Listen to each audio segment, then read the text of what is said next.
मुअज़्ज़िज़ वालिदैन, असातिज़ा कराम और प्यारे बच्चों, अस्सलाम वालेकुम। कैसे हैं सब? उम्मीद है आप सब खैरियत से होंगे। सबक शुरू करने से पहले चंद हदायत बराए असातिज़ा कराम और वालिदैन के लिए। बच्चे को सबक पढ़ाने से पहले इस बात का तयन कर लें कि आया जो सबक आप बच्चे को पढ़ाने जा रहे हैं वो हासिलात ताल्लुम के ऐन मुताबिक है या नहीं। इस सबक के मुताले के बाद तलबा इस काबिल हो जाएंगे कि वो मतन को फ़हम से पढ़ सकें, सवाल समझकर इसका जवाब दे सकें, नज़्म व नसर को पढ़कर सवालात के जवाबात ज़बानी दे सकें, गुफ्तगू के अदाब का ख्याल रखते हुए रोज़मर्रा उर्दू बोलचाल में हिस्सा ले सकें, 1 से 30 तक गिनती उर्दू हिंसों और लफ्ज़ों में लिख सकें, किताब, कैलेंडर, जदूल, रेलगाड़ी, बस वगैरह में लिखे हुए सादा पैगामात, हदायत, इश्तिहारात पढ़ और समझ सकें, घर, स्कूल और मोहल्ले में इस्तेमाल की चीज़ों, किताबों, खिलौने, फर्नीचर, पौधे, बैरूनी दीवारें, बिजली के खंभों वगैरह का ख्याल रख सकें।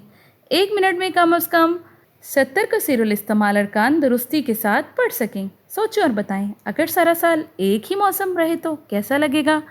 पाकिस्तान में कितने मौसम होते हैं, क्या आप जानते हैं? मानसून हवाओं, बादलों और बारिशों का एक सिलसिला है जो मौसम गर्मा में बारिशों का सबब बनता है। पाकिस्तान में मानसून की बारिशें जुलाई और अगस्त में होती हैं।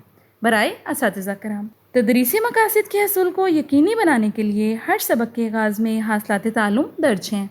तलबा की आमादगी के लिए सबक पढ़ाने से पहले सोचें और बताएं कि उन्वान से सवालात और क्या आप जानते हैं कि उन्वान से इजाफी मालूमात फराहम की गई हैं। सबक की तफ़हीम को परखने और तलबा की तवज्जो बरकरार रखने के लिए मुताले के दौरान ठहरें और बताएं कि उन्वान से भी सवालात शामिल कर दिए गए हैं। जी प्यारे बच्चों, अब हम बढ़ते हैं अपने सबक की तरफ। तो आज का हमारा सबक है मौसम। सबसे पहले हम देखते हैं इसके कुछ ख़ास अल्फाज। ख़ास अल्फाज में शामिल है मखसूस, गढ़े, एहतरामन, फ़ायदा, नेमत। अब इस सबक को आप मेरे साथ दुरुस्त तलफ़्फ़ुज़ और रवानी से पढ़ेंगे। शुरू करते हैं सबक। अल्लाह ताला ने हमें बेशुमार नेमतों से नवाजा है। मौसम भी अल्लाह ताला की बहुत बड़ी नेमत है। मौसम बदलता है तो नई सब्जियाँ और नए फल खाने को मिलते हैं। मौसमी ज़रूरत के मुताबिक हमारा लिबास भी बदल जाता है। पाकिस्तान में 4 मौसम आते हैं। गर्मी का मौसम सबसे लंबा होता है, ये अप्रैल से सितंबर तक चलता है। जून और जुलाई में तेज़ गर्मी पड़ती है। हम गर्मी से बचने के लिए बारीक कपड़े पहनते हैं। इस मौसम में आम और तरबूज शौक़ से खाए जाते हैं। गर्मियों में ही बरसात का मौसम भी आता है। गर्मियों के बाद ख़िज़ा का मौसम आता है। दरख्तों पर पत्ते सूखना शुरू हो जाते हैं। गर्मी कम और मौसम में हल्की हल्की ठंडक शुरू हो जाती है। नवंबर से सर्दियों का आगाज़ हो जाता है। पाकिस्तान में दिसंबर और जनवरी में सख्त सर्दी पड़ती है। कुछ इलाकों में बर्फ़बारी भी होती है। सर्दी से बचने के लिए मोटे और गर्म कपड़े पहने जाते हैं। सर्दियों में माल्टे शौक़ से खाए जाते हैं। सर्दियों के बाद बहार का मौसम आता है। इस मौसम में दरख्तों पर नए पत्ते निकल आते हैं और हर तरफ रंग बिरंगे फूल खिल जाते हैं।